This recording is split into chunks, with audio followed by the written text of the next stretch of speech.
সারা দেশে প্রশাসনের নিষ্ক্রিয়তায় আইনশৃঙ্খলা পরিস্থিতির অবনতি এবং ষড়যন্ত্রমূলকভাবে দেশকে অস্থিতিশীল করার চেষ্টার প্রতিবাদে বাংলাদেশ জাতীয়তাবাদী স্বেচ্ছাসেবক দলের কেন্দ্রীয় কর্মসূচির অংশ হিসেবে সিরাজগঞ্জ জেলা স্বেচ্ছাসেবক দলের আয়োজনে বিক্ষোভ ও প্রতিবাদ মিছিল হয়েছে।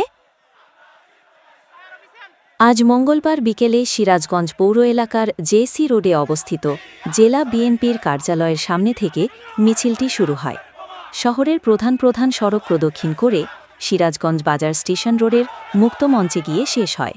পরে সেখানে সংক্ষিপ্ত সমাবেশ অনুষ্ঠিত হয়।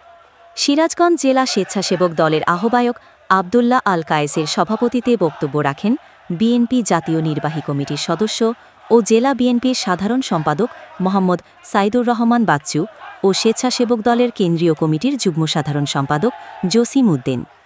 এই সময় বক্তারা শহীদ রাষ্ট্রপতি জিয়াউর রহমানের ছবি অবমাননা ও বাংলাদেশ জাতীয়তাবাদী দল বিএনপির ভারপ্রাপ্ত চেয়ারম্যান তারেক রহমানের বিরুদ্ধে কুরুচিপূর্ণ স্লোগানের তীব্র নিন্দা, প্রতিবাদ ও ক্ষোভ প্রকাশ করেন। সেই সাথে মিটফোর্ড হাসপাতালের সামনে ব্যবসায়ীকে নৃশংসভাবে হত্যার সুষ্ঠু তদন্ত ও বিচারের দাবি জানানো হয়।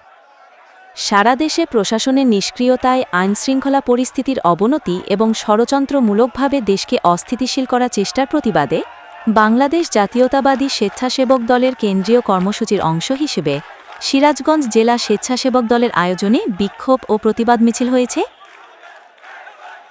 আজ মঙ্গলবার বিকেলে সিরাজগঞ্জ পৌর এলাকার জেসি রোডে অবস্থিত জেলা বিএনপির কার্যালয়ের সামনে থেকে মিছিলটি শুরু হয়।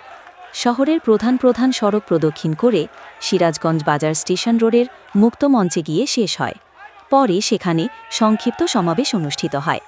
সিরাজগঞ্জ জেলা স্বেচ্ছাসেবক দলের আহ্বায়ক আবদুল্লাহ আল কায়েসের সভাপতিত্বে বক্তব্য রাখেন বিএনপি জাতীয় নির্বাহী কমিটির সদস্য ও জেলা বিএনপির সাধারণ সম্পাদক মোহাম্মদ সাইদুর রহমান বাচ্চু ও স্বেচ্ছাসেবক দলের কেন্দ্রীয় কমিটির যুগ্ম সাধারণ সম্পাদক জসিম উদ্দিন।